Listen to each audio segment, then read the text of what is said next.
Hello and welcome back to the Winning Agenda's coverage of Ikoria Lair of the Behemoths. My name's Jesse Marshall and this is another player draft. Trying to get one in just before the end of the season. It's been a lot of fun. Haven't had much of a chance to record many drafts so far, but I have been playing quite a few. Going to first pick this Fiend Artisan. I've really enjoyed this format actually since the draft video that I put up right at the start where we drafted sort of I can't remember exactly what colour it was, but it was Lordrakis was the feature card of the thumbnail that I used, and there were plenty of mutators in there. I certainly enjoyed Mutate early on, but I think as the format developed, we had the cycling deck that took over the format for a while. Then people started to discover all of the life gain options that have seeded throughout the set, and also neutralize, being an answer to Zenith Flare as well. If you have your whole deck revolving around Zenith Flare, it does deprive you of a little bit of flexibility and does give people time to try and figure out other ways to beat you or stop themselves from dying to it. Obviously, when Zenith Flares were going around and you could pick up 3 of them at the start of the format pretty consistently, the deck was pretty off the chain. But now I think it's certainly a lot more under control, with people recognizing not only the power of the 1-mana cyclers, but also the power of Zenith Flare itself. So anyway, off the back of this Fiend Artisan, we've got a few options on colour. None of these off-colour cards, Keensight Mentor or Jubilant Skybonder, are taking me away from black and green. Cavern Whisperer is one that I still enjoy. As much as I said, mutators I've sort of cooled on a little bit, and you certainly don't want to be just jamming all of them into your deck. Vulpikeet's one that, because it only gives you a +1/+1 counter, it doesn't give you any kind of card advantage for losing the card. It's one that I've cooled on quite a bit. Flying is probably not quite enough for it to be good in most decks. Heartless Act is just good removal though, and we'll put that in the bag here, and unfortunately passing Cavern Whisperer, but thankfully not too much else in our colours. So Pacifism is probably the most powerful card here. Drowned Stinger, Porky Parrot. Drowned Stinger is obviously a nice one in the cycling deck. Porky Parrot's particularly nice in red-black, which we would be in if we were to take it, because you can get Death Touch pings happening, which is the most powerful way to utilize Porky Parrot's ability. For that reason, I think since we've sort of started off in black, we'll see if we can pick up a couple of Boot Nippers and potentially wheel this Void Beckoner / Space Godzilla Void Invader. And I might lock in the Porky Parrot there. Oh, it was a single click select. Sometimes happens. Over the Blitz Leech was the other option in the pack there, which I didn't get a chance to talk about, but was planning to go to next. That probably would have been the other thing I was tossing up between the Blitz Leech, the Pacifism, or the Porky Parrot at the end of the day. Another Space Godzilla Void Invader, but Blood Curdle is a pretty standard first pick, so it's pretty hard to pass it up 4th pick. Parcel Beast is really nice, but obviously we're not looking like we're probably going to be in the colours to play that, and certainly it's not good enough to throw away the Heartless Act or the Porky Parrot, I don't think, at this point, and go into either green, blue, black or green, blue, red, because we wouldn't want to play 4 colours. It is splashable, but it's not the greatest splash. Green, blue, black lends itself more to a mutate strategy, but again, I don't think we are going to be taken away from the Blood Curdle. If the Blood Curdle wasn't in the pack, I'd probably still take the Void Beckoner over the Parcel Beast, but the Parcel Beast is certainly a powerful option, particularly if you can get it on a Glimmerbell and give yourself the opportunity to use its ability more than once per turn. So Durable Coil Bug is an option. Cathartic Reunion is a nice one to have one of in your deck, because in this format I find more than many others it's quite slow, and you do get to the point where you're drawing through a significant chunk of your deck, and you can get up to sort of 10-11 land pretty easily, depending on the style of your deck, but particularly in black if we pick up a Bastion of Remembrance or something like that.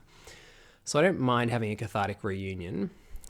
Durable Coil Bug is also good though, but I think I'm going to take the Cathartic Reunion over Pyroceratops and over a few decent white cards and a Frostlynx. This pack's quite strong.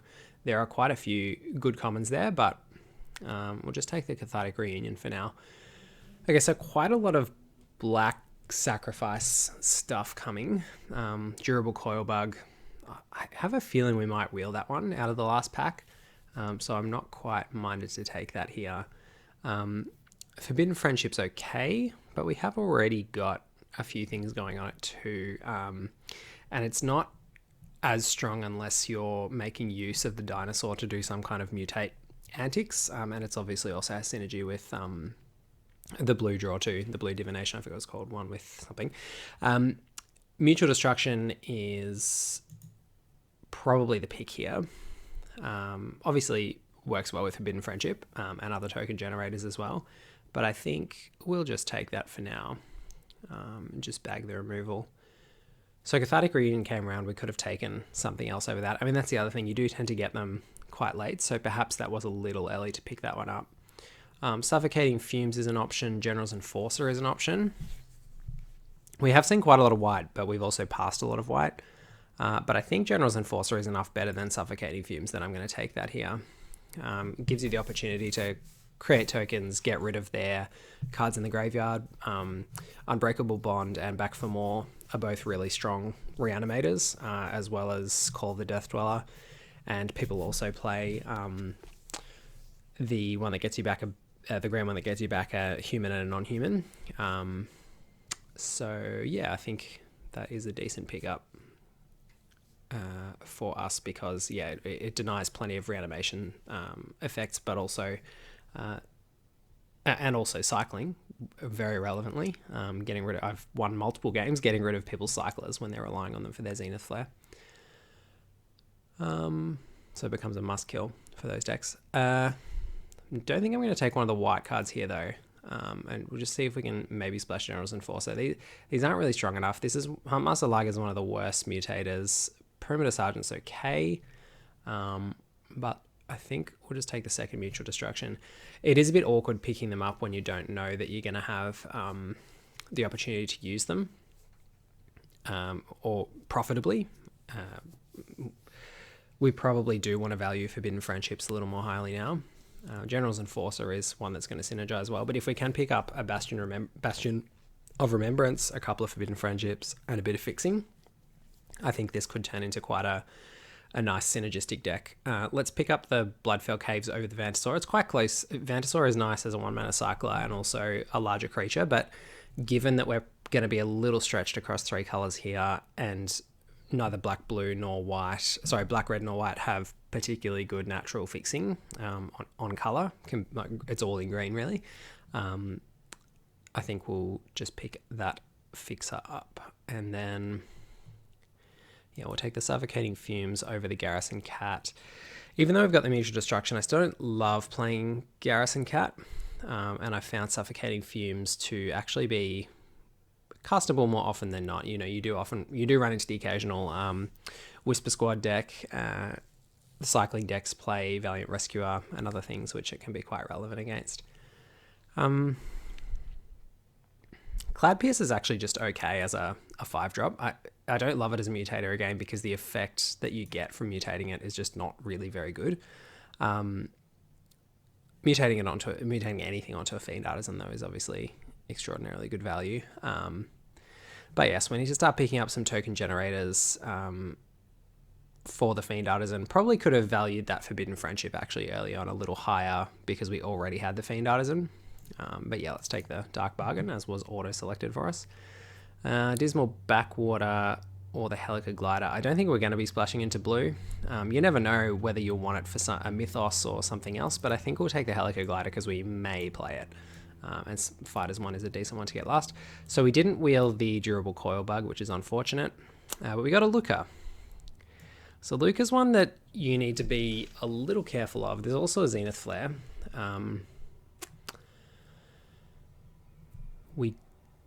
If we hadn't passed up on the Vantasaur and a couple of other things, I might have considered taking the Zenith Flare, and if Luca wasn't in the pack. But Luca's very strong, particularly if we can set up a deck that has reasonable defense, because if you can untap with Luca, then you get pretty far ahead. You do need to be careful of decking yourself, but the ultimate is just so good that if you can protect it, it's going to do a fair amount of work for you.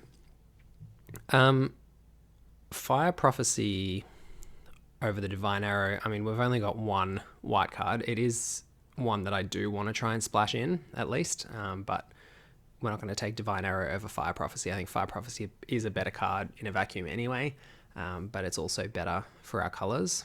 Yeah, it's one that, you know, it looks good, it's played well, and I still rate it extremely highly in the format. Boon of the Wishgiver and Neutralize the person who we've passed the Zenith Flare to. We'll be happy to see those, particularly the Boon of the Wishgiver, but Neutralize is also a fine one to have depending if they actually are playing blue. Yeah, what do we want to wheel here? Maybe a Whisper Squad. I mean, it's actually not a bad one to play like in the Sacrifice deck. It's nice to have Whisper Squads to be able to get more card advantage out of things like Mutual Destruction and Fiend Artisan. And on that note, I think here, I mean, it's quite close. Prickly Marmoset's pretty good because we do have a couple of cyclers already. Maybe we've only got the Suffocating Fumes. I thought we picked up another one. Okay, well, we've only really got Suffocating Fumes. So I think we will pick up more. So Marmoset is reasonable. Rooting Moloch is also decent. Letting us recur things, but I think Call of the Death Dweller, considering we are tending towards somewhat of a sacrifice grindy value deck, is going to probably work out better for us. So let's take that. The fact that we've already got a premium 2-drop in Fiend Artisan that we are pretty happy to recur is also somewhat persuasive. Oh, it's really rough that we are not more into white right now. I have to put the Dark Bargain on the sideboard. We can go heavier into white because being able to play Mythos of Snapdax in the Snapdax colors, like if we can pay the black-red as well, which we will be able to, is extremely strong. Just being able to choose there aren't many Wrath effects in the format other than Ruinous Ultimatum. And so people do overcommit to the board, and being able to kind of balance, have a balance effect where you get to choose is very, very good. We'll take the Spell Eater Wolverine here. I think we're a little light on creatures and we do have quite a few instants and sorceries as well. So that one should work out all right. I think I'm going to leave that Mutual Destruction because we're now looking like we're a little short on creatures to actually use. We've got a few ways to get value out of sacrificing things. I'm going to move a little more heavily into white so that we're more likely to be able to play Generals and Forces safely and Mythos of Snapdax, but also because I think Snare Tactician is probably going to work out okay for us if we can pick up a couple more 1-mana cyclers at the back end of this pack, potentially wheeling, although as noted we did pass a Zenith Flare, so they'll probably be getting snapped up somewhere to our right, but there might be some there, or next pack. So as mentioned, Vulpikeet I haven't been in love with. Savai Sabertooth, we aren't looking like we're a particularly aggressive deck, but it is always better in these colours, I think, to be on the beatdown and putting a bit of pressure on. And it's more likely that we'll be able to protect something like a Luca, I think, if we are. So that's okay. I do kind of not mind this Cloud Piercer. Again, especially since we have a couple of reanimation effects, I think we can probably make more use of its ability than some decks may be able to. So this one's quite tough. Divine Arrow, if we are going to play a little more white, is going to be really useful. But I think we probably can't go past Forbidden Friendship at this point. Since we've got now Mutators and... No, we always want removal. I think we are going to end up playing white. Well, it's sort of paid off. This pack again, there's a few options. Whisper Squad, I think we might get another one back if no one else has been taking them. Checkpoint Office is okay, but to be honest, I've cooled on this a little bit just because of the amount that the 2 mana harms your tempo. Like 2 is just so much more than 1 to be able to keep something tapped down. Forgot to select the Forbidden Friendship, so we've ended up in Whisper Squad Town. That's okay. We got the Whisper Squad and the Boon of the Wishgiver came back, so whoever that is that's got the Zenith Flare deck to our right is going to be very happy with that. Whisper Squad fulfills a similar role to Forbidden Friendship in the deck anyway. It's not mutatable onto, but if we can pick up another 2 from here, it'll put us in a pretty good spot. Day Squad Marshal is a good one to pick up. Although we do now need a little more fixing because we're pretty evenly spread across our 3 colours now, with a few cards that have double mana requirements. We'll take this Channeled Force just on the very off chance that we'll splash it, because we're definitely not going to be playing Cry Station. I think Cry Station might have the honour of being, after I don't know how many drafts I've done, one of the few cards that I actually have not seen played against me once. Or if I have, it would be extremely rare. I can't recall it ever being played against me. Swallow Hole is nice. Whisper Squad's nice. Offspring's Revenge, I mean, we're in the colours, but yeah, is there anything that we're going to get value out of copying? Maybe. Maybe is this an Offspring's Revenge deck? Not really. I think we'll just take the Whisper Squad here. We'll actually wheel over the Swallow Hole. We'll actually wheel the Offspring's Revenge, I think. And I doubt we'll end up playing it. But yeah, let's take the Whisper Squad and just go to Value Town on those. Now, Easy Prey, Pacifism, or Splendor Mare. I think we'll take the Pacifism. Splendor Mare, useful because it's cycling and it's a creature, and we are a little low on creatures that are actually going to kill our opponent, which makes our Luca a little bit worse. So we're going to have to think about that.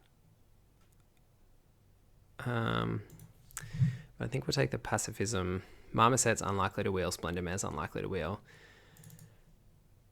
Yeah, creatures are a little bit of a concern. Well, this is good. We finally got another Death Toucher for our Porcupine. Call the Death Dweller gives us one option to get Death Touch, but having a Boot Nipper is good. Oh, Grim Dancer. What am I saying? There's a Grim Dancer in the pack, which also has Death Touch. I'm glad that didn't do a single pick select. So Grim Dancer, yep, not much to say about that. It's a sweet 3-drop. It's a nice one to even recur with Call of the Death Dweller. Even though you kind of double up on your counters, it does end up with all 3. All of which are useful. Hopefully that Memory Leak or the Boot Nipper wheels. I won't be holding my breath, but we may even wheel that Forbidden Friendship if we're lucky. Yeah, there's quite a few cards in that pack. Even a Helica Glider wouldn't be too bad for us here. Lordrakis.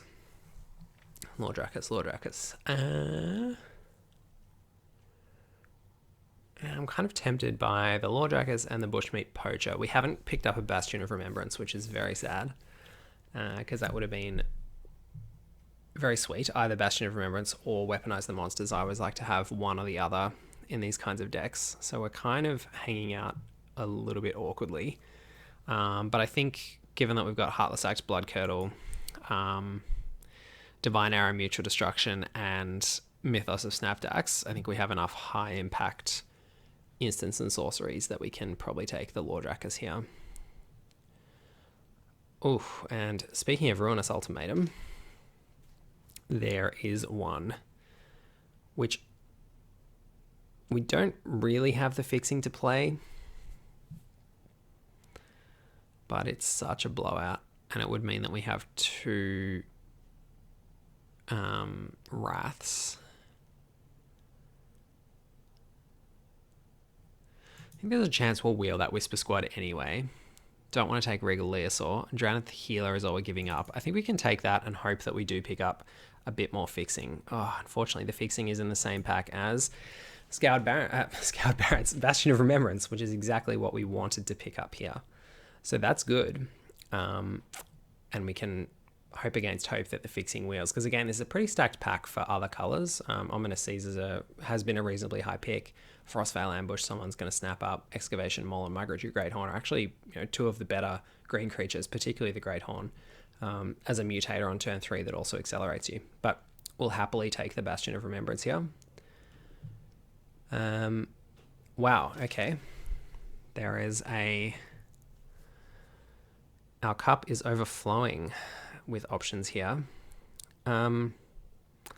We'll do another General's Enforcer, Grim Dancer. What do we want to do? We may end up shaving a color and just focusing the deck a little more. So I'm less tempted by the General's Enforcer. I think we'll take the Grim Dancer because it's more likely we'll go heavier into black-red. I do note that we also passed a Farfinder there, which we'll take out of this pack. Nice. So that gives us a little more of an opportunity to think about still splashing. Since we've got the tentative connection and two mutual, since we've got the two Grim Dancers, both of which will have Menace and a Blood Curdle that gives Menace, I'm more inclined to take the tentative connection over the Dark Bargain here, just to give us that opportunity. Corpse Churn, unlikely to get played, but possible if we do cut a color. Okay, so we might not be getting back our 4th Whisper Squad, which is really annoying. We'll take Unexpected Fangs because I've actually got a little bit happier with that card. Bushmeat Poacher, come on, Whisper Squad. Yes, all right. So I've turned out pretty happy with this deck, actually. Picking up the Bastion makes the Bushmeat Poacher so much better. Just gives us a lot more reach and range in the deck. And I think we're going to be in a position, well, it's a lot of gems. All right. Where we can, that shows you how much I've been drafting, where we can probably cut white here, which is a little awkward because we did kind of take a few white cards over some other cards that we almost certainly would have played. But, you know, I think we took a punt and we can't just be so proud that we don't give up. That we play a worse deck just so that we can cram in cards that we, because of opportunity cost decisions that we made. So let's just make sure that we've got enough of everything that we want in this deck. So Porky Parrot has 2 Death Touch creatures to go onto. The thing about Grim Dancers is that they're pretty high priority targets. We didn't get a Forbidden Friendship. That's unfortunate. I thought we were going to wheel one out of that last pack. It's just that awkward decision where we accidentally took a Whisper Squad over it. But I think in the end, that's probably worked out better. The only reason it's a little worse is that we don't have enough 2-drops that we can mutate onto. But we've got Grim Dancer, Spell Eater Wolverine, Lordrakis, and Farfinder, all of which are mutatable. So I think it's okay. Unexpected Fangs is a possibility. But I think given that we've got 2 Lifelinkers here and the Bastion of Remembrance, plus the Bushmeat Poacher's life gain, that's probably enough. What are we grabbing with the Fiend Artisan's the only thing? So we're sacrificing Whisper Squads and, well, we're getting Grim Dancers and Cloud Piercers. That's okay. I think I can deal with that. Just make sure how many creatures have we got here. 14. So probably wanting to cut non-creatures, probably Suffocating Fumes and maybe Cathartic Reunion, although our curve is quite low, so Cathartic Reunion is going to be good for those longer games.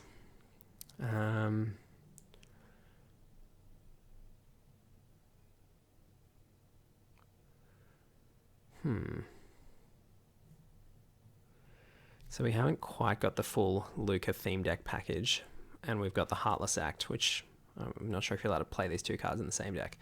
No, only kidding. Do we want to get Unexpected Fangs in? So how many instant sorceries have we got? 1, 2, 3, 4, 5, 6, 7, 8. 8 for our Spell Eater Wolverine. Yeah, I think it's probably okay. We don't want to go cutting creatures. So which non-creature card? So other than our instants and sorceries, we've got a Luca and a Bastion of Remembrance, neither of which are getting cut. So it probably is going to be an instant or sorcery that's getting cut. It's not going to be one of our removal spells. It might be this Tentative Connection. It might be unnecessarily greedy to play that. It does help with both the beatdown and the, off-the-chain value if you can Mutual Destruction the card that you steal. But, we've also got Bushmeat Poacher for sacrificing. Yeah, and Fiend Artisan.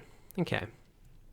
So with 4 sacrifice outlets, the problem is that we don't have a Weaponize the Monsters. That's what I'd really like to have in order to make Tentative Connection the best it can be. But the fact that we've got 2 3-cost menace creatures is better than what you end up with most of the time, and a way to bring them back from the bin as well.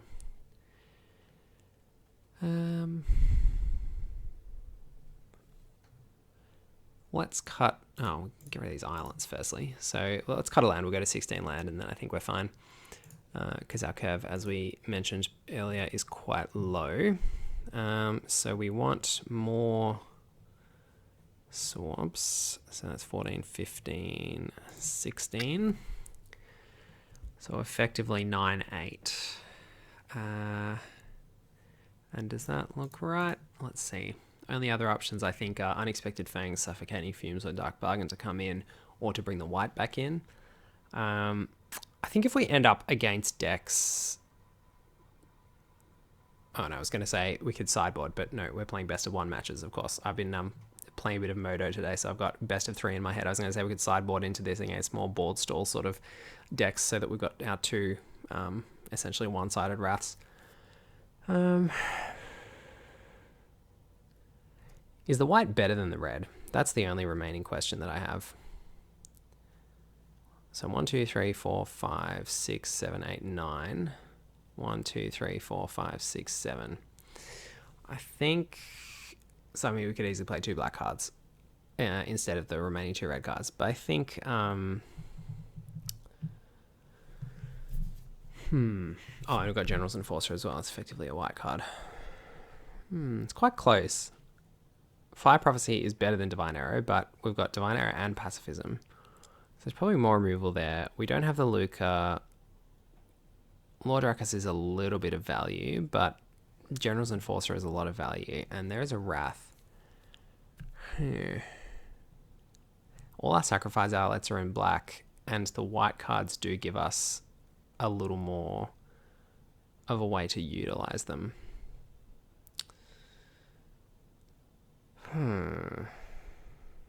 Only problem is Luca's the card that I'm really drawn to here, and it's hard to splash. But then again, what if we did go into a mainly white-black shell and splash? We're not going to splash for Ruinous Ultimatum because the mana cost is still too demanding, and it just ends up dead in your hand, particularly for a more aggressive deck, too much of the time. But if we ended up... I think this deck's probably better. Just for having the Mythos of Snapdax, if we were to cut this down to, say, we need more than 2, even with a Farfinder. No, this is going to be so hard to cast, isn't it? Alright, let's just cut that. Let's keep the Porky Parrot and 1 Mountain, because I do like that Porky Parrot mutate synergy. Let's put the planes in. So that's 14, 15, 16 land.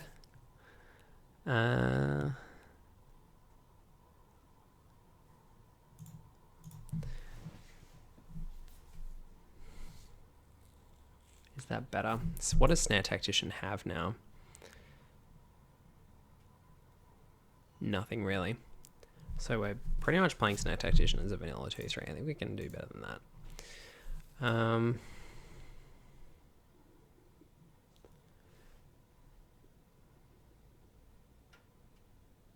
So this version, the white version, gets us a General's Enforcer, a little bit more cheap removal, a Mythos of Snapdax, and a Day Squad Marshal, instead of...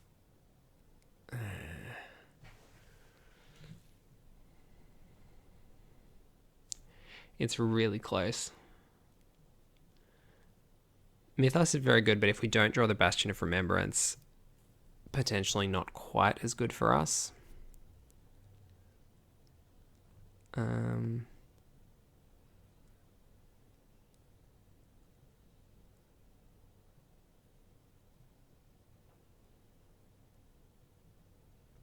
Now let's give this a go.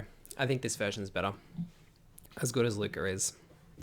Alright, we'll be back with the first game in another video very shortly. This has turned out to be a bit of a long one. I've been Jesse Marshall for The Winning Agenda, and I hope to see you soon.